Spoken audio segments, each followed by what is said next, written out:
श्रावणी, खरं तर तुझे आभार मानायला हवेत. म्हणजे तू एवढी धडपड केलीस म्हणून एवढ्या मोठ्या प्रकरणातून भैया सुखरूप बाहेर पडला. काका, मी त्यांच्यासाठी नाही केलं, हे मी माझ्यासाठी केलंय.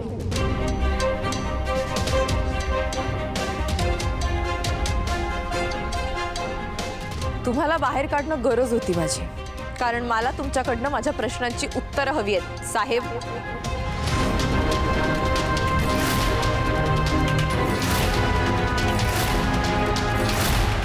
काय म्हणाले साहेब? वडील आहेत तुझे ते साहेब साहेब काय? कोण आहे शिरीष घाणेकर, सांगा मला.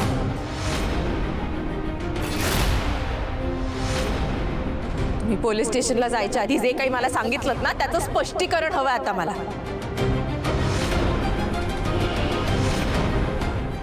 आयुष्यभर श्रावणी विश्वंभर राजेशिर्के अशी ओळख मिरवली मी, आणि तुम्ही एका क्षणात ती माझ्याकडनं हिरावून घेतली.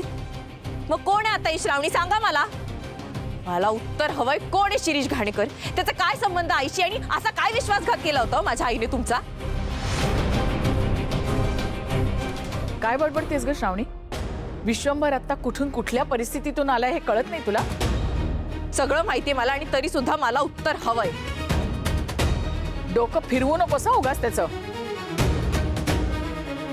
विश्वंभर, तुझा आता आराम कर, हिच्याकडे लक्ष देऊ नकोस.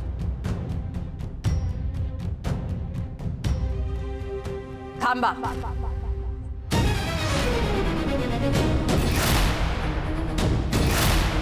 सांगा ना मला, कोण होती माझी आई, कशी होती, नक्की तिचं काय चुकलं होतं? एवढा का तिरस्कार करता तुम्ही तिचा? मी तुला याआधी सांगितलंय, मला या विषयावर तुझ्याशी बोलायचं नाहीये. त्या बाईचं नाव या घरामध्ये निघता कामा नये. पुन्हा एकदा सांगतोय, माझ्या सहनशक्तीचा अंत बघू नकोस. पण का?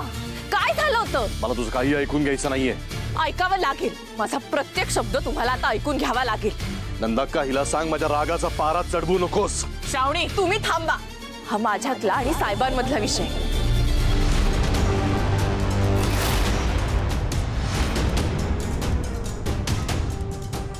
ज्या रागाचा परिणाम मी आयुष्यभर भोगत आली, त्याचं कारण मला कळायलाच हवं.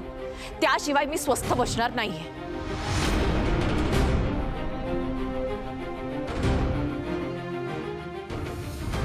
अजून किती पळणार आहात सत्यापासनं?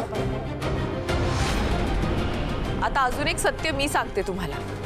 मला पास करण्यासाठी आणि तुम्हाला अडकवण्यासाठी जे पैसे दिले गेले होते ना, ते ह्याच घरातनं दिले होते.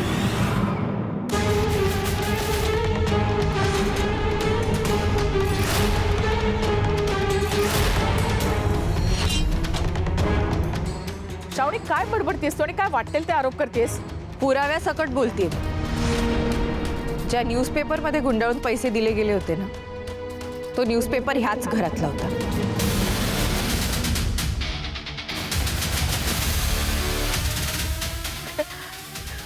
न्यूजपेपर मध्ये पैसे गुंडाळले होते? मूर्खच आहे जो कोणी आहे तो. हो, तेच म्हणतेय, मूर्खच असणार तो, ज्याने इतका मोठा पुरावा माझ्या हाती दिला.